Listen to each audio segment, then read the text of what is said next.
சுவாமி, நிதிகளுக்கெல்லாம் பெருநிதியான ஸ்ரீரங்க நிதி என்ற உயர்ந்த பொக்கிஷத்தை தாங்கள் எனக்கு அளித்து விட்டீர்கள். இதைவிட உயர்ந்தது வேறு எது இருக்க முடியும்? எனக்கிடப்பட்ட முக்கியமான பணியில் அதுவும் ஒன்று யமுனாச்சாரியரே. அப்படியென்றால் மற்றொரு காரியமும் உண்டா? உண்டு. இந்த பவித்திரமான ஸ்ரீரங்க கஷேத்திரத்திலேயே வாழ்ந்து கொண்டு திராவிட தமிழ் வேதத்தை போதிக்கும் வைணவ சம்பிரதாயத்தை நன்கு வளர்த்து அதன் பயனை அனைத்து தரப்பு மக்களுக்கும் சேர்க்கும்படியான ஓர் சிஷ்யனை, வருங்கால ஆச்சாரியனை நீ தேடிக் கண்டுபிடிக்க வேண்டும். சுவாமி, தாங்கள் ஆசீர்வதித்தால் நிச்சயம் என்னால் அதை செய்ய முடியும். என் ஆசைகள் மட்டுமன்று, நம் பூர்வாச்சாரியர்களின் ஆசைகளும் உனக்கு நிச்சயம் உண்டு. உண்மைதான் சுவாமி. ஆனால் அவரை நான் எப்படி அறிந்து கொள்ள முடியும்? மக்களுக்கு அரிய தொண்டை செய்ய போகும் அந்த ஆச்சாரியரை எங்கு சென்று தேட முடியும்? நீ எங்கும் சென்று தேட வேண்டாம். அவருடைய அர்ச்சா விக்கிரகத்தை உன் பாட்டனாரான நாதமுனிகளே பெற்றுவிட்டார். இதோ இந்த விக்கிரகம்தான் வருங்கால ஆச்சாரியன்.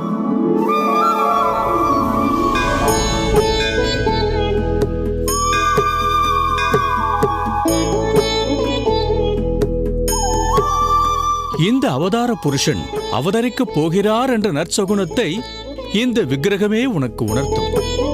இந்த விக்கிரகத்தை உன்னிடம் ஒப்படைத்ததன் மூலம் உன் பாட்டனார் நாதமுனிகளின் அனைத்து ஆசைகளும் நிறைவேறிவிட்டது.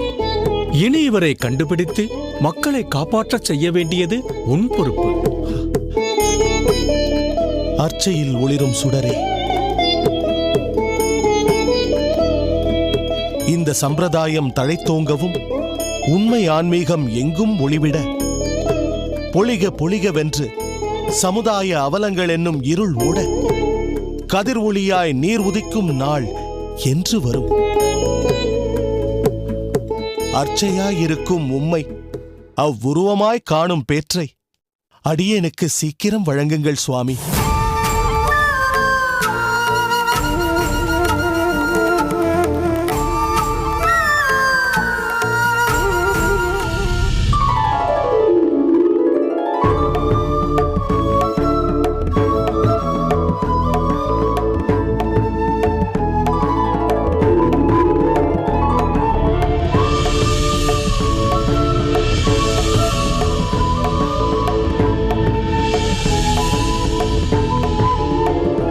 மலரண்டான், அடியேன் இன்று பெருமாளுக்கு திரு அமுத சேவை செய்ய போவது யார்?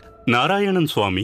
வந்துவிட்டானா? இதோ தளிகையை ஆரம்பிக்கப் போகிறான் சுவாமி. ஓடு, உடனடியாக அவனிடம் அக்கார அடிசல் செய்ய சொல். அப்படியே சுவாமி. அக்கார அடிசலில் வெல்லம் சற்று அதிகமாகவே இருக்கட்டும். சரி சுவாமி. மலரண்டான், அவள் உருண்டையும் அதிரசமும் கூட செய்ய சொன்னேன் என்று சொல். சித்தம் சுவாமி. இரு இரு இரு தேன் குழலும் தேங்காய் திருக்கண்ணமுதும் கூட செய்ய சொன்னேன் என்று சொல். அப்படியே சுவாமி. ஏன் நிற்கிறாய்? சீக்கிரம் போ. இல்லை, இன்னும் வேற ஏதாவது? இப்போது நினைவிற்கு வரவில்லை. வந்ததும் கூப்பிடுகிறேன். சீக்கிரம் போ. ஆகட்டும் சுவாமி. தேவரீர் இத்தனை மகிழ்ச்சியாய் இருந்து நான் பார்த்ததில்லை. இன்று என்ன விசேஷம்? தாங்கள் கேசவனிடம் பல வகையான இனிப்பு பலகாரங்களை செய்ய சொல்லி இருக்கிறீர்கள். தங்கள் ஆனந்தத்தின் காரணத்தை அடியேன் தெரிந்து கொள்ளலாமா? நிச்சயமாக தெரிந்து கொள்ள வேண்டும்.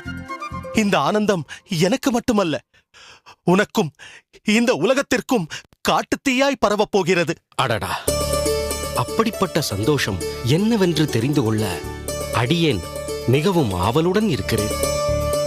தயை கூர்ந்து சொல்லி அருளுங்கள் சுவாமி.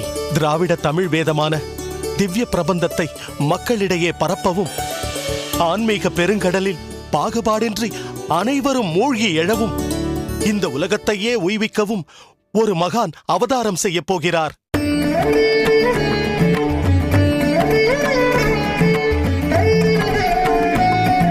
இந்த உலகமே சந்தோஷ கடலில் மிதக்கப் போகிறது. அப்படியா? ஆஹா ஆஹா, அவர் அவதரிக்கப் போகும் நன்னாள் எந்நாள் என்றும் கூறிவிட்டால் அந்நாளை எதிர்பார்த்து நாட்களை எண்ணிக்கொண்டிருக்கலாம் சுவாமி. அது குறிப்பிட்டு இந்நாள் என்று சொல்ல முடியாவிட்டாலும் இன்னும் சில மாதங்களில் அவர் அவதரிப்பார் என்று மட்டும் என்னால் நிச்சயமாக கூற முடியும். உலகம் உய்யவும் சகலமும் நற்கதி அடையவும் அந்த மகான் தன்னை அர்ப்பணித்துக் கொள்வார். என் பாட்டனார் நாதமுனிகளின் கனவு நிறைவேறப் போகிறது. அரியணை என்ற மயக்கத்தில் ஆழ்ந்து கிடந்த என்னை தெளிய வைத்து அறநெறியை என் மனதில் ஒளிரச் செய்த என் குருநாதர் மணக்கால் நம்பியின் ஆசை நிறைவேறப் போகிறது. அந்த மகான் நம்மூரில் அவதரித்து நம்மிடையே வாழ்ந்து நம்மொழியில் பேசி, அடடடடா, நினைக்கும் போதே புலகாங்கிதமாக இருக்கிறது. இப்பொழுது சொல் பெரிய நம்பி, இது கொண்டாடப்பட வேண்டிய விஷயம்தானே? நிச்சயமாக சுவாமி. பிறகு எதற்கு நின்று கொண்டிருக்கிறாய்? ஓடு, நம் மடத்தில் உள்ள அனைவருக்கும் இதை தெரியப்படுத்து. திருவரங்கனின் சன்னதிக்கு சென்று விசேஷ பூஜைகள் செய்யச் சொல். இன்று நம் எல்லோருக்கும் ஒரு திருநாள், அதை கொண்டாடி மகிழ்வோம். செல், நம் மடத்தையே விழா கோலமாக்கு. செய்கிறேன் சுவாமி.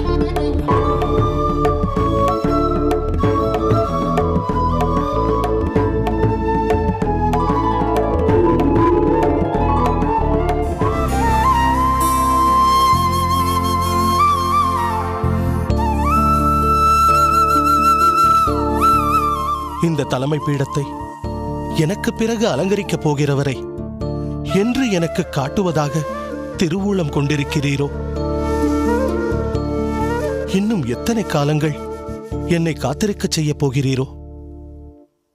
உம்மை தரிசிக்கும் பாக்கியம் அடியேனுக்கு எப்போது கிட்டும்?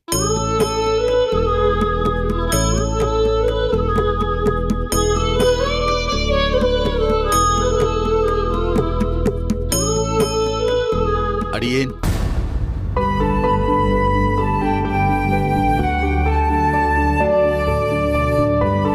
வா திருமலை நம்பி. வணங்குகிறேன் குருநாதா.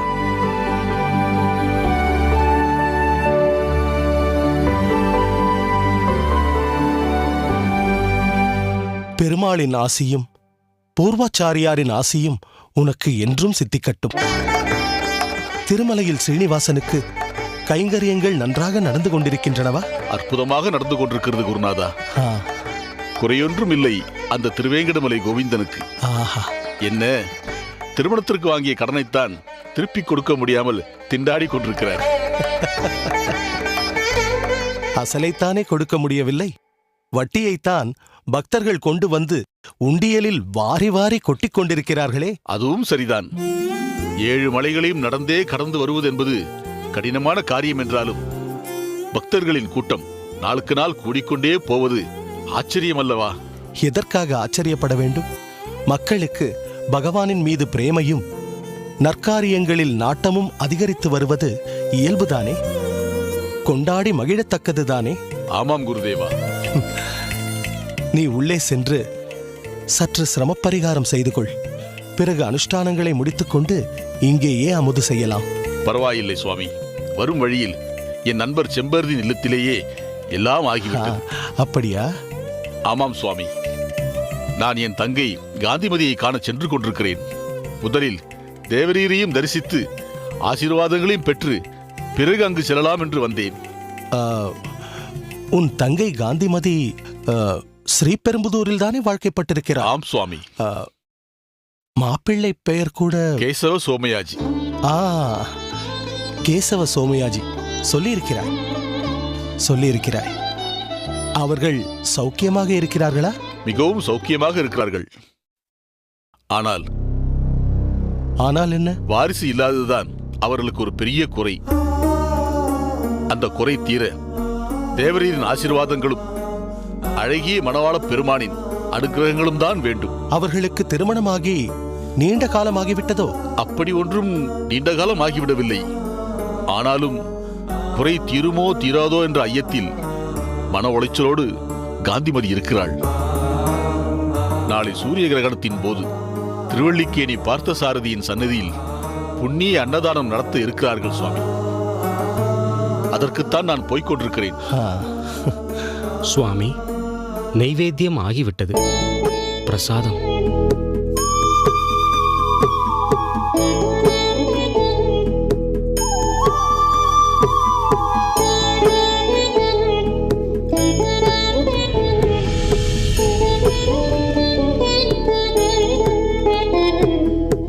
திருமலை நம்பி, இந்த பிரசாதத்தை உன் தங்கை காந்திமதிக்கு கொடு. நல்லது நடப்பதற்குண்டான அறிகுறிகள் கூடிய விரைவில் தென்படும். மிக்க நன்றி சுவாமி. தங்கள் திருவாக்கால் இப்படி ஒரு ஆசி வழங்கியது அடியேனுக்கு பரம திருப்தி சுவாமி. குறிப்பிட்ட காலத்துக்குள் திருவல்லிக்கேணி போய் சேர்ந்துவிட முடியுமா? இப்பொழுதே புறப்பட்டால் சாத்தியமாகும். அடியேன் உத்தரவு வாங்கிக் கொள்ளட்டுமா? சரி, புறப்படு. நமோ நமः. ஜீவாத்மாக்கள் அனைவரையும் கரை தேற்ற வேண்டும் என்ற பரந்த நோக்கம் கொண்ட ஒரு ஆச்சாரிய புருஷர், உயர்ந்ததோர் கைங்கரிய சிரேஷ்டர் மிக விரைவில் நம் கண்களுக்கு தென்படுவார்.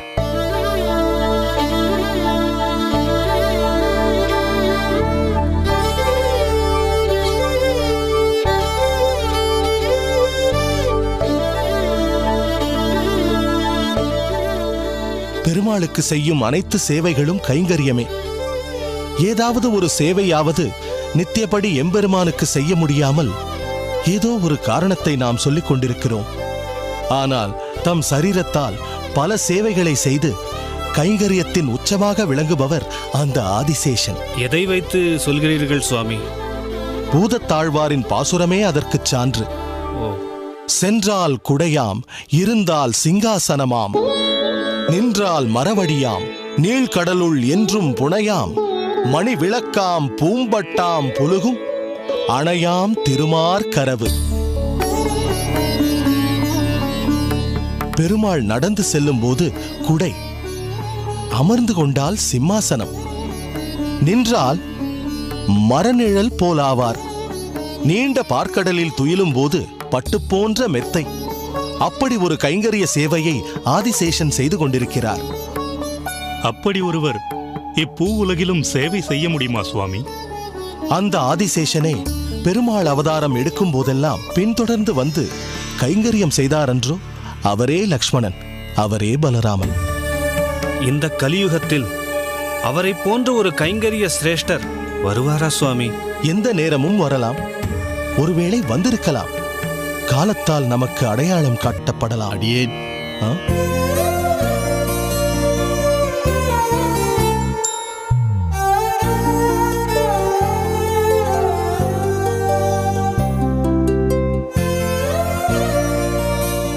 உள்ளே வா திருமலை நம்பி.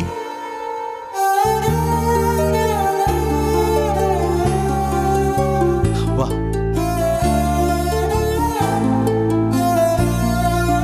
பகவத் கிருபா கடாட்சம் சித்திரஸ்து.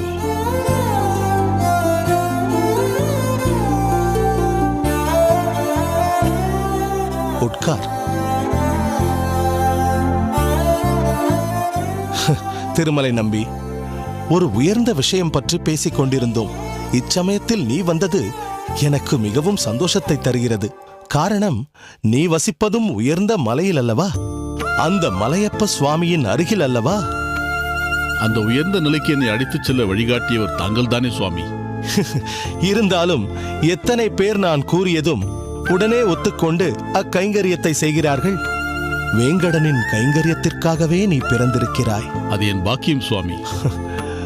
ஆமாம், உன் கையில் இருப்பதென்ன? சுவாமி, அடியேனின் மருமான் ராமானுஜரின் ஜாதக குறிப்பேடு இது. இதை தங்களிடம் சமர்ப்பித்து ஆசி வாங்கி செல்லலாம் என்று வந்தேன். ஓ, ராமானுஜன் ஜாதகமா?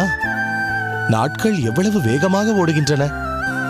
இப்போதுதான் மருமான் பிறந்திருக்கிறான் என்று நீ என்னிடம் சொன்னது போல் இருக்கிறது. அதற்குள் 1 வருடம் பூர்த்தியாகிவிட்டதா? ஆம் சுவாமி. என்ன சொல்கிறான் உன் மருமகன் ராமானுஜன்? ஜாதகம் என்ன பலாபலன்களை சொல்கிறது? பார்த்து விட்டாயா? பார்த்து பரவசமடைந்தேன் சுவாமி. அதை தங்களிடம் தெரியப்படுத்த வேண்டும் என்றுதான் ஓடோடி வந்தேன். உமது மருமான் ஜாதகம் மிக உயர்ந்த சுத்தமான ஜாதகமாகவே இருக்க வேண்டும். வெகு நாட்கள் கழித்து பிறந்த தபப்புதல்வன் அல்லவா அவன்? எங்கே நீ பார்த்தவரை என்னென்ன பலாபலன்களை கண்டாய்? அதை பற்றி சொல். சுவாமி, ஆருத்ரா நட்சத்திரத்தில் கடகலக்கணத்தில் பிறந்திருக்கிறான். சந்திரனும் பிரகஸ்பதியான குருவும் ஒன்றாய் மிதுனத்தில் கூடி குருமங்கள யோகம் கொடுத்திருக்கிறது. 10ஆம் இடமான கர்மஸ்தானத்தில் சூரியன், அதுவும் அவரின் உச்ச வீடான மேஷத்தில் இருப்பதால் வெளியொளியோடு உள்ளொளியும் நன்கு பிரகாசிக்கும்படி திகழ்கிறான். வித்யாகாரகனான புதனுடைய வீட்டில் குரு இருப்பதால் அனைத்து சாஸ்திர வித்தைகளையும் தெளிவாய் கற்று அதிலுள்ள உண்மையான தத்துவத்தை உலகத்து மக்களுக்கு உணர்த்தி மதத்தில் புரட்சி செய்த மகானாக திகழ்வான் என்று இந்த ஜாதகம் தெரிவிக்கிறது சுவாமி.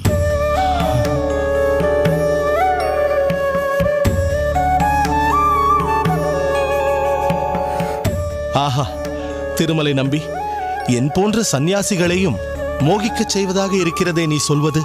எங்கே ராமானுஜனின் ஜாதகத்தை கொடு.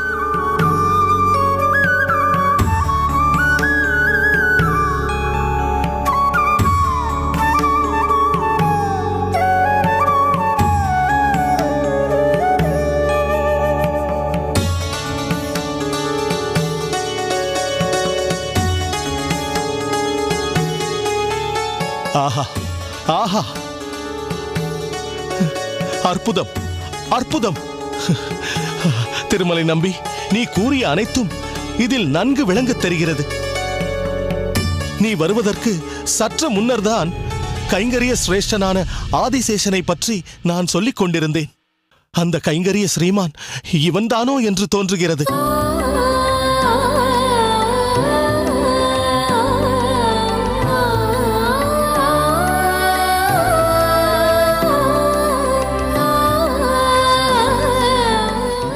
இச்சாதகத்தை கண்டதும் என் மனம் ஏன் இவ்வளவு குதூகலம் அடைகிறது என்று தெரியவில்லை.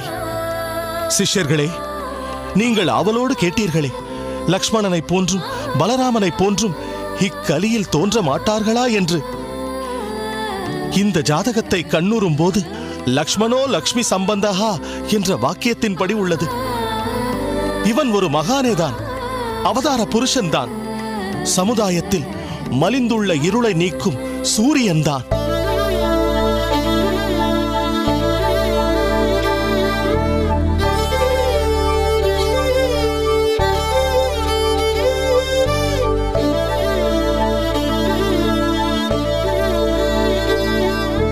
தங்கள் வாக்கு அந்த பரந்தாமனின் வாக்கு சுவாமி. தங்களின் அருளாசியால் பிறந்தவன் ராமானுஜன். தங்களின் அனுகிரகமே அவனுக்கு என்றும் காப்பு. என் அருளாசி எப்போதும் ராமானுஜனுக்கு உண்டு. இனி அவனை பற்றிய நினைவுகளும் என்னுள் இருக்கும். சரி, நீ மற்றும் ஒரு காரியம் செய்ய வேண்டும். உத்தரவிடுங்கள் சுவாமி, காத்திருக்கிறேன். ராமானுஜனை பற்றிய சுவாரஸ்யமான தகவல்களை அவ்வப்போது எப்படியாவது எனக்கு நீ தெரியப்படுத்த வேண்டும். தங்கள் விருப்பப்படியே செய்கிறேன் சுவாமி.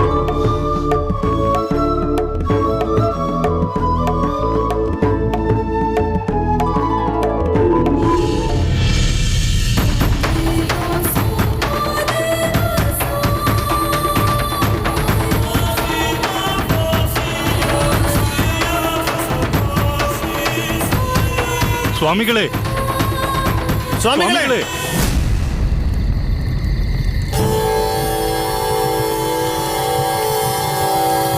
சுவாமி, இந்த இரவு நேரத்தில், அதுவும் இந்த கானகத்தில் எங்கே புறப்பட்டு விட்டீர்கள்? என்னை தடுக்காதீர்கள். அடியேன் எதிர்வரும் ஆச்சாரியரை தேடி புறப்பட்டு விட்டேன். அவரை கண்ட பின்பே திரும்புவேன். சுவாமி, நாங்கள் சொல்வதை கேளுங்கள். இந்த இரவு நேரத்தில், அதுவும் இந்த கானகத்தில் எங்கு சென்று தேடுவீர்கள்? தயவு செய்து தங்கள் முடிவை மாற்றிக்கொள்ளுங்கள் சுவாமி. இல்லை பெரிய நம்பி, யார் சொல்லியும் அடியேனுடைய முடிவை மாற்றிக்கொள்வதாக இல்லை. என் மனக்கண்ணில் தெளிவாய் புலப்பட்டு விட்டது. அந்த அவதார புருஷர் சமீபத்தில் இங்குதான் எங்கோ வந்துள்ளார். அவர் இந்த அடியவனை காணவே வந்திருக்கிறார். அடியேன் உடனே அவரை காண வேண்டும். சுவாமி, தாங்கள் மட்டும் தனியே செல்ல வேண்டாம். நாங்களும் தங்களுடனேயே வருகிறோம். வேண்டாம், நீங்கள் யாரும் என்னை பின்தொடர்ந்து வர வேண்டாம். இது உங்கள் ஆச்சாரியரின் கட்டளை. சுவாமி, தாங்கள் எங்கிருக்கிறீர்கள் சுவாமி? அடியேனை சோதிக்க வேண்டாம். தங்களை இன்று இந்த அடியவன் தரிசித்தே தீர வேண்டும். இந்த எளியவன் மீது கருணை காட்டுங்கள் சுவாமி. அடியேனுக்கு காட்சி கொடுங்கள். அடியேனின் பாட்டனார் நாதமுனிகளின் விருப்பத்தை பூர்த்தி செய்ய வேண்டும். ஆச்சாரியர் மணக்கால் நம்பிகள் கூறியபடி எதிர்கால சமுதாயத்தின் விடிவெள்ளியான தாங்கள் எங்கு மறைந்திருக்கிறீர்கள்? பல இன்னல்களால் தவித்துக் கொண்டிருக்கும் இந்த சமுதாயத்தை மீட்டெடுக்கப் போகும் மகான் தாங்கள். எனவே தங்களின் எழில் பொங்கும் திருமுக தரிசனத்தை அடியேனுக்கு காட்டி அருளுங்கள். அடியேனுக்கு தரிசனம் தாருங்கள். நான் இங்கிருக்கிறேன்.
ஆஹா, ஆஹா, அடியேன் தேடி வந்த அந்த மகா புருஷர் தாங்கள்தான். அடியேன் காண்பது நிஜமா அல்லது கனவா? என் கண்களையே அடியேனால் நம்ப முடியவில்லையே. சுவாமி, அடியேன் பிறவிப் பயனை இன்றே அடைந்து விட்டேன். சுவாமி நம்மாழ்வாரால் தமிழ் வேதமாகிய திவ்ய பிரபந்தத்தில் பொலிக பொலிக என்ற பாசுரத்தில் மறைபொருளாய் சொல்லப்பட்டவர் தாங்களே.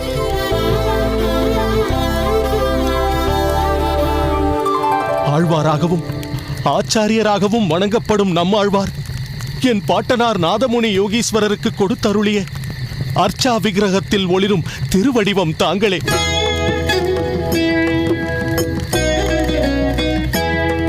தங்களை இன்று தரிசித்து விட்டேன். இனி தாங்கள் காட்டும் வழியில் தங்களுக்கு தொண்டாற்றுவான் இந்த அடியவன். யமுனாச்சாரியரே, தாங்கள் எனக்கு தொண்டாற்றுவதா? அதை என்னால் ஏற்க முடியாது. தங்களை அடிபணிந்து பணி செய்யவும் தங்களின் மனோரதத்தை பூர்த்தி செய்யவுமே அடியேன் இங்கு வந்து அவதரித்திருக்கிறேன். தகுந்த நேரத்தில் அனைவரின் முன்னிலையிலும் தங்களின் சிஷ்யனாக உங்கள் திருப்பாத கமலங்களை நான் பணிவேன். அதுவரை பொறுத்திருங்கள். அடியேன் புறப்படுகிறேன். வேண்டாம் சுவாமி, போக வேண்டாம். அடியேன் தங்களை பூரணமாக தரிசிக்கவில்லை. செல்ல வேண்டாம் சுவாமி. போகாதீர்கள் சுவாமி, போகாதீர்கள். தாங்கள் எங்கே அவதரித்துள்ளீர்கள்? அடியேன் மறுபடியும் தங்களை எங்கே தரிசிப்பேன்? போகாதீர்கள் சுவாமி, போகாதீர்கள்.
கண்டேன், கண்டேன், கண்ணுக்கு இனியன கண்டேன்.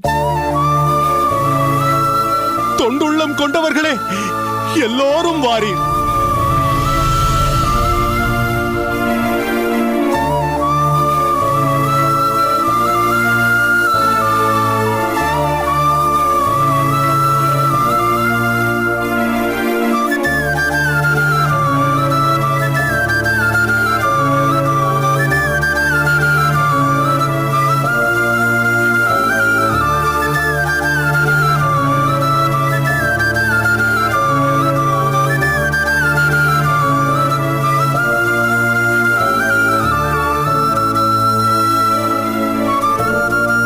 சுவாமி, சுவாமி, என்னவாயிற்று? தாங்கள் இன்னும் உறங்கவில்லையா சுவாமி? பெரிய நம்பி, திருக்கோஷ்டி நம்பி, கண்டுவிட்டேன். என் கண்களால் அவரை கண்டுவிட்டேன். சுவாமி, இந்த இரவு நேரத்தில் யாரை கண்டேன் கண்டேன் என்று கூறுகிறீர்கள்? சற்று முன் ஒரு கனவு. பொலிக பொலிக என்ற நம்மாழ்வாரின் தமிழ் வேதமாகிய பாசுரத்தின் பொருள் தேடி அடியேன் ஒரு வனத்தினுள் சஞ்சரித்தேன். பல இடங்களில் தேடியபடியே சென்ற அடியேனுக்கு இந்த அர்ச்சையில் உறையும் மகான் தனது திருவுருவை காட்டி அருளினார். அவரது குரலோசையும் குழலோசை போல் இனிமையாயிருக்க கண்டு ஆனந்தம் கொண்டேன். ஆனால் அவர் தான் எங்கிருக்கிறோம், எந்த பெயரில் அவதரித்திருக்கிறோம் என்ற விவரங்களை அடியேனுக்கு கூறாமலேயே மறைந்து விட்டார். ஆனால் தற்பொழுது நாம் வழிபடும் அர்ச்சா விக்கிரகத்தில் அடியேன் கனவில் கண்ட அதே தேஜோமயமான ரூபத்தில் காட்சியளித்தார். அதனால்தான் அவரை கண்டேன் என்று சொன்னேன். அவரை கண்டு அகமகிழ்ந்தேன். அந்த அதிசயத்தை தான் தாங்கள் கண்டேன் கண்டேன் என்று பரவசப்பட்டீர்களா சுவாமி? ஆம் பெரிய நம்பி, அடியேன் கனவில் கண்டபடி இந்த மகான் இப்பூலகில் அவதரித்து விட்டார் என்பது உறுதியாகிவிட்டது. நிச்சயம் உறுதியாகிவிட்டது. சுவாமி, அடியேன் ஒன்றை விண்ணப்பிக்க விரும்புகிறேன். தயவு செய்து தாங்கள் அதை செவிமடுக்க வேண்டும். சொல் திருக்கோஷ்டி, சொல். உனக்கும் இவரை எங்காவது தரிசனம் செய்த அனுபவம் ஏற்பட்டிருக்கிறதா? இந்த அர்ச்சையில் ஒளிரும் கருணாமூர்த்தி பற்றி நீ ஏதேனும் தெரிந்து வைத்திருக்கிறாயா? சொல், உடனே சொல். சுவாமி, இதோ இங்கே விக்கிரக வடிவில் காட்சியளிக்கும் ஆச்சாரியர் வேறு யாரும் அல்ல, அது தாங்களே ஆகும்.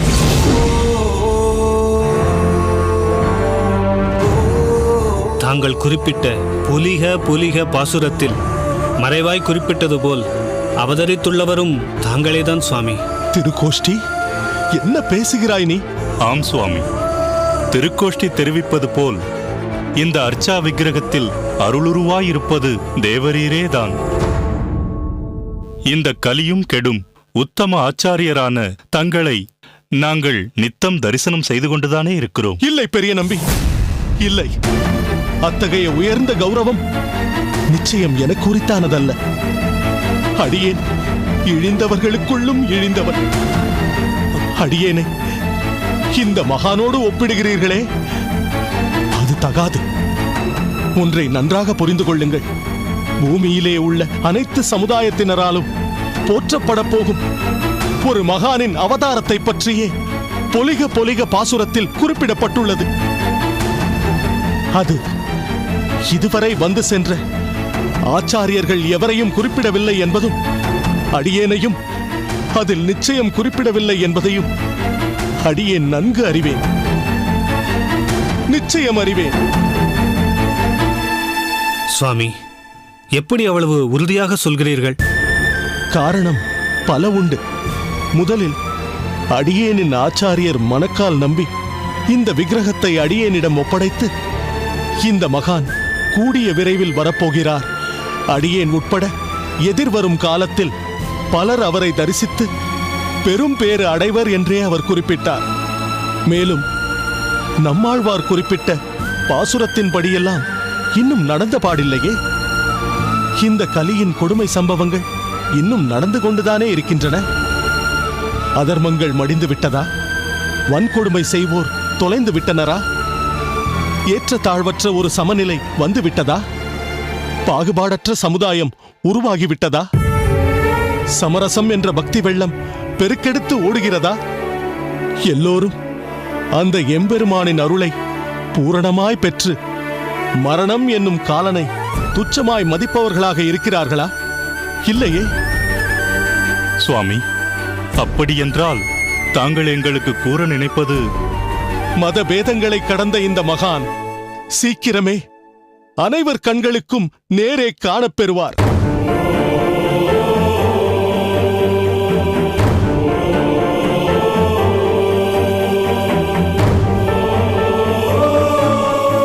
உலகமே வியந்து போற்றும் அந்த பாகவதோ உத்தமரை, புரட்சியாளரை அனைவரும் தரிசிக்கும் நாள் வெகு தொலைவில் இல்லை.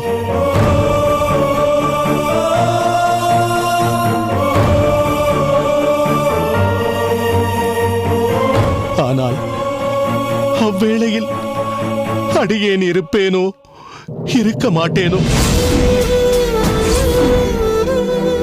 அந்த பாக்கியதை உங்களில் சிலருக்கேனும் கிடைக்கலாம்.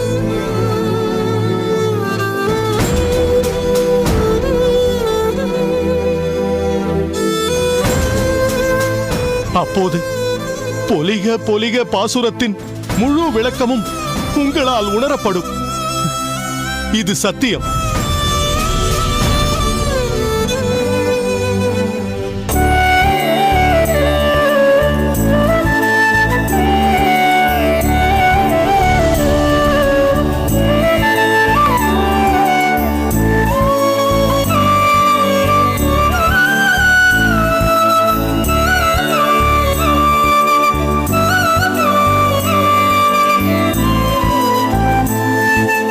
கைங்கரிய சிரேஷ்டராக என்றும் திகழ பெருமாள் அருள் புரியட்டும்.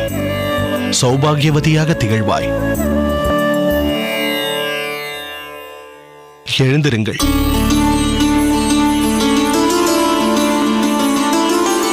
என்ன திருமலை நம்பி, இந்த நேரத்தில் வந்திருக்கிறீர்கள்? சுவாமி, தங்கள் கிருபை எப்போதும் எங்களுக்கு இருக்கிறது. தங்களை தரிசிக்க வேண்டும் என்று சிந்தனையில் தோன்றிவிட்டால் பின் நேரம் காலம் ஏது. தற்போது அடியேன் உன் சிந்தையில் தோன்றிய காரணம் என்னவோ? சுவாமி, தங்களிடம் முக்கியமாக ஒரு சில விஷயங்களை தெரிவித்துவிட்டு செல்லலாம் என்று வந்தேன். சமீபத்தில் பல விஷயங்கள் மனதிற்கு சங்கடமாகவும் அதன் பின் அனுகூலமாகவும் நடந்துவிட்டது. அப்படியா? எங்கு? திருமலையிலா? இல்லை சுவாமி, திருப்பெரும்புதூரில். ஓஹோ, இளையாழ்வான் ராமானுஜன் ஊர் என்று சொல். எப்படி இருக்கிறான் உன் மருமான்? இன்னும் அவனுடைய ஜாதகம் அடியேனின் மனதில் நிழலாடிக் கொண்டுதான் இருக்கிறது. சரி, சங்கடம் என்கிறாய், அனுகூலம் என்கிறாய், என்னவாயிற்று சொல்.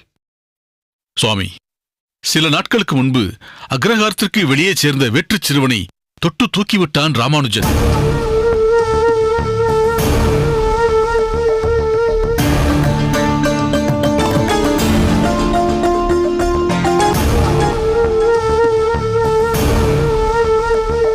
குறுக்கிடுவதற்கு மன்னிக்க வேண்டும் சுவாமி. திருமலை நம்பிகளே, என்ன இப்படி ஒரு காரியத்தை செய்துவிட்டான் உங்கள் மருமகன்? இப்படிப்பட்ட அனாச்சாரமான காரியத்தை யாரும் பொறுத்து கொண்டிருக்க மாட்டார்களே. திருக்கோஷ்டி நம்பி, என்ன காரணத்திற்காக ராமானுஜன் அப்படி நடந்து கொண்டான் என்று இன்னும் திருமலை நம்பி சொல்லி முடிக்கவில்லையே. அதற்குள் ஏன் அவசரப்பட்டு ஏதேதோ பேசுகிறாய்? நீ மேற்கொண்டு சொல் திருமலை நம்பி. ஆற்றில் குளிக்கப் போயிருக்கிறான் ராமானுஜன். அப்போது வேறு படித்துறையில் குளித்துக் கொண்டிருந்த வேற்றுச் சிறுவன் ஒருவனுக்கு வலிப்பு நோய் வந்திருக்கிறது. பக்கத்தில் அந்த சிறுவனை சேர்ந்தவர்கள் யாரும் இல்லை. சாதாரணமாகவே வலிப்பு வந்தால் சமாளிப்பது மிகவும் கடினம். இதில் அந்த பிள்ளையாண்டான் ஆற்று தண்ணீரில் வேறு இருந்திருக்கிறான். இதை பார்த்த ராமானுஜனுக்கு மனம் பதறி அவனை தொட்டு தூக்கிவிட்டான். மனிதநேயம் இருக்கிற யாராலும் மனம் பதைக்காமல் இருக்க முடியாதே. அதனால்தான் தொட்டு தூக்கி விட்டானா? ஆமாம் சுவாமி, தொட்டு தூக்கியது மட்டுமல்ல, அந்த பிள்ளையின் உயிரையும் காப்பாற்றி விட்டான்.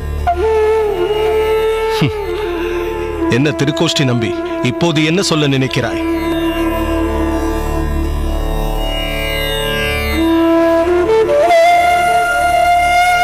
இதில் வேறு மாதிரி நினைப்பதற்கு ஒன்றுமில்லை சுவாமி. ஓர் உயிருக்கு ஆபத்து என்று வரும்போது மற்றவற்றை எப்படி மனதில் கொள்ள முடியும்? சரியாகச் சொன்னாய் பெரிய நம்பி. இந்த மாதிரி சமயத்தில் குலாச்சாரம் பார்த்துக் கொண்டிருந்தால் பின் மனிதநேயம் என்பதற்கே உயிரில்லாமல் போய்விடுமே.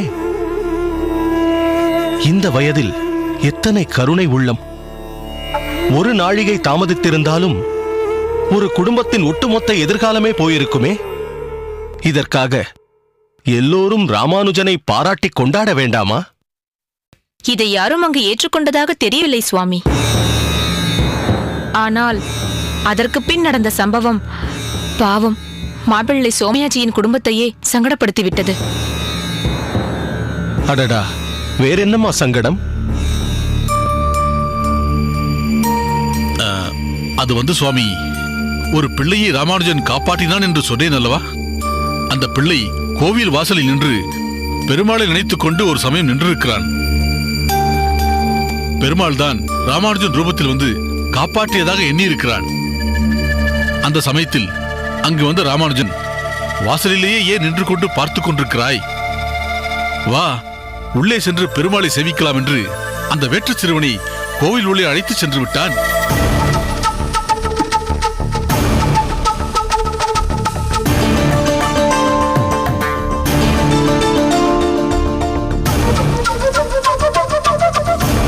இது நிச்சயம் தேவையில்லாத வேலைதான். இதை எப்படி எளிதாக எடுத்துக்கொண்டார்களோ அந்த அக்ரஹாரத்தில். சற்று பொறு திருக்கோஷ்டி நம்பி. ஏதேது திருமலை நம்பி, ராமானுஜன் பெரிய புரட்சிக்காரனாக இருப்பான் போலிருக்கிறதே. இதில் கொண்டாடுவதற்கு என்ன இருக்கிறது சுவாமி? குலாச்சாரத்திற்கு விரோதமாக இந்த ராமானுஜன் ஏதேதோ பண்ணிக்கொண்டே போவானேன். இதெல்லாம் வம்பை விலை கொடுத்து வாங்கும் வேலைதான். கிட்டத்தட்ட அப்படித்தான் ஆகிவிட்டது. இந்த சம்பவத்திற்கு பிறகு ஊர் பஞ்சாயத்து கூடி மாப்பிள்ளை சோமயாஜி குடும்பம் திருப்பெரும்புதூர் கோயிலுக்குள் ஓராண்டு காலத்திற்கு பிரவேசிக்க கூடாது என்று தீர்ப்பு சொல்லிவிட்டார்கள். அடடா, அப்புறம் என்னவாயிற்று? பாவம் மாப்பிள்ளை மனவேதனையின் உச்சிக்கே போய்விட்டார். ஆனால் தன் பிள்ளை ராமானுஜனை எதுவும் கோபித்துக் கொள்ளவில்லை. காரணம், ராமானுஜன் செய்ததை தவறாக நினைக்கவில்லை. சிறு பிள்ளைகள் மனதில் தொன்று தொட்டு கடைபிடித்து வரும் நடைமுறைகள் எல்லாம் புரிந்திருக்கவில்லை. எனவே இதை பெரிதாக எடுத்துக்கொள்ள வேண்டாம் என்று எவ்வளவோ மன்றாடி பார்த்தும் ஒன்றும் பிரயோஜனமில்லை. பாவம், கிட்டத்தட்ட பல மாதங்களாக சோமயாஜி குடும்பம் பெருமாளை தரிசிக்க முடியாத நிலை.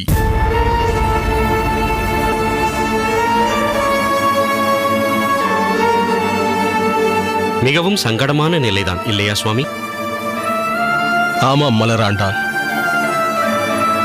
பெருமாளின் திருவுள்ளத்தில் வேறு ஏதாவது விசேஷ காரணம் இருக்கும். தாங்கள் குறிப்பிட்டது போல்தான் நடந்தது சுவாமி. சில நாட்களுக்கு முன்பு கோயில் உற்சவம் நடந்தது. அப்போது புறப்பாடு கண்டருளிய பெருமாள் ஒரு லீலை செய்தான். அதானே பார்த்தேன். ஆவல் ஜாஸ்தியாகிறது. சொல் சொல்.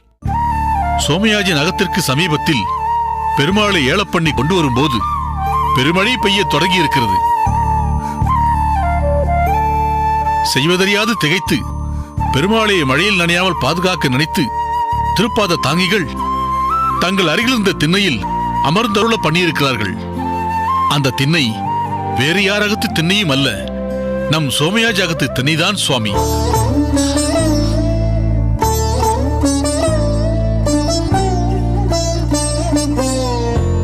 ஆஹா, அந்த கேசவ பெருமாளுக்குத்தான் எத்தனை கருணை! ஆமாம் சுவாமி, அந்த நிகழ்ச்சி நடந்ததுதான் தாமதம். ஊரில் இதுவரை அபவாதமாக பேசியவர்கள் காலில் விழாத குறையாக சோமயாஜியிடம் மன்னிப்பு கேட்டுக் கொண்டார்கள். பெருந்தன்மையாக சோமயாஜி அவர்களை மன்னிப்பெல்லாம் கேட்க வேண்டாம் என்று மறுத்துவிட்டார். பெருமாள் தன் அகத்திற்கே வந்து தம் கையால் அர்ச்சனை ஆராதனைகளை கண்டுருளியது அவர் குடும்பத்தில் மீண்டும் வசந்தத்தை கொண்டு வந்து விட்டது. நிச்சயம் இச்சம்பவம் நம்மை மெய்சிலிர்க்க வைக்கிறது. பெருமாள் செய்யும் வினோதம் அப்படி. கற்பவை நீ, கற்றவை நீ, காரணன் நீ, நாரணன் நீ என்று ஆழ்வாரின் பாசுரம். அவன் லீலையை அவனே அறிவான். இவற்றையெல்லாம் தெரிவித்துவிட்டு செல்லலாம் என்றே இன்று தங்களை தரிசிக்க வந்தேன் சுவாமி. நம் திருமலை நம்பி சொல்ல சொல்ல அந்த ராமானுஜனை பார்க்க வேண்டும் என்ற ஆவல் ஏற்படுகிறது. எதற்கும் நேரம் காலம் வர வேண்டும். திருமலை நம்பிகளே, ராமானுஜன் படிக்கும் பாடங்களில் கவனமாக இருக்கிறான் அல்லவா? அதில் அதிகம் தடை ஏற்படவில்லை சுவாமி. சோமயாஜியும் தகுந்த முறையில் அவனுக்கு ஆரம்ப பாடங்களை போதித்து வந்திருக்கிறார். தற்போது மயூரவண்ணன் என்ற வேதாந்தியிடம் கல்வி கற்கிறான். தவறாமல் சோமயாஜியுடன் கோயிலுக்கு சென்று பெருமாளையும் தரிசித்து வருகிறான். திருமலை நம்பி, நடந்ததெல்லாம் நன்மைக்கே என்று எடுத்துக்கொள்ளச் சொல்லுங்கள். நீங்கள் அனைவரும் ஒன்றை மனதில் கொள்ளுங்கள். இப்போது வேண்டுமானால் ராமானுஜன் உட்பட அந்த குடும்பத்தினர் கோயிலுக்கு செல்ல முடியாத சிறிது காலம் இருந்திருக்கலாம். எதிர்வரும் காலத்தில் கோவிலிலேயே அந்த ராமானுஜனை தூக்கி வைத்துக் கொண்டாடும் உயர்வான நிலை வரும். அந்நாள் வெகு தொலைவில் இல்லை.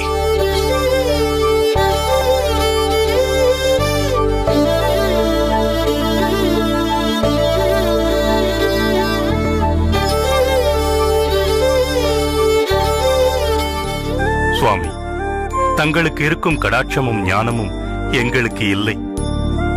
தங்கள் துணையின்றி நிச்சயம் அந்த பெருமாளை எங்களால் தரிசிக்க முடியாது.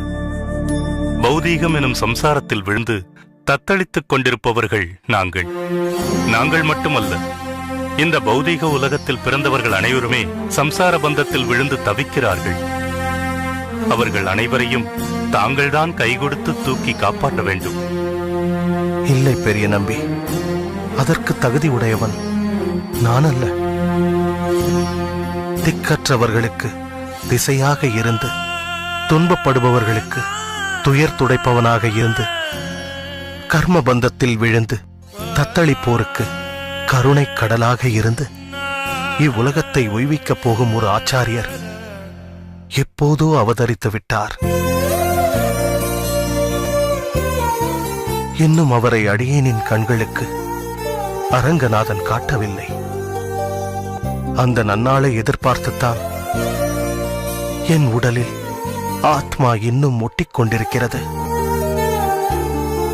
உடல் உபாதையிலிருந்து அடியேன் தேறினாலும் வருங்கால ஆச்சாரியரை இன்னும் தரிசிக்கவில்லையே என்ற மன உபாதையிலிருந்து என்னால் மீள முடியாது. என் பாட்டனார் நாதமுனிகள் கனவு, என் குருநாதர் மணக்கா நம்பிகள் எனக்கிட்ட கட்டளை, இன்று அர்ச்சா விக்கிரகமாக என்னோடு வாழ்ந்து கொண்டிருக்கும் ஆச்சாரியனை மெய் ஸ்வரூபமாக என்று இந்த அடியேன் தரிசிப்பேனோ அன்றுதான் பூர்த்தியாகும். சுவாமி, வருந்த வேண்டாம். நிச்சயம் உங்கள் ஆசை கூடிய விரைவில் பூர்த்தியாகும். அதை பற்றியெல்லாம் நினைத்து தயவு செய்து தங்களை வருத்திக் கொள்ள வேண்டாம். திருமலை நம்பி, உன் மருமான் ராமானுஜன் எப்படி இருக்கிறான்? சம்பிரதாயத்தில் மிகவும் ஈடுபாடு கொண்டவனாக இருக்கிறான் என்று பலர் சொல்ல அடியேன் கேள்விப்பட்டேன். திருவள்ளிக்கேணியில் வீற்றிருக்கும் பார்த்தசாரதி பெருமாளின் அனுகிரகத்தாலும் தேவரீரின் ஆசீர்வாதத்தாலும் பிறந்த பிள்ளையல்லவா அவன். சத் விஷயங்களில் அவனுக்கு எப்படி நாட்டமில்லாமல் போகும்? ஆன்மீக ஞானத்தோடு சமுதாய விழிப்புணர்வும் அவனிடம் நிறைய இருக்கிறது. உயர்ந்தவர் தாழ்ந்தவர் என்ற பாகுபாடின்றி அனைவரையும் ஆன்மீக ஞானத்தால் மேலே உயர்த்த வேண்டும் என்ற உயர்ந்த எண்ணமும் அவனிடம் இருக்கிறது. கருணையின் முழு உருவமாக திகழ்கிறான் ராமானுஜன்.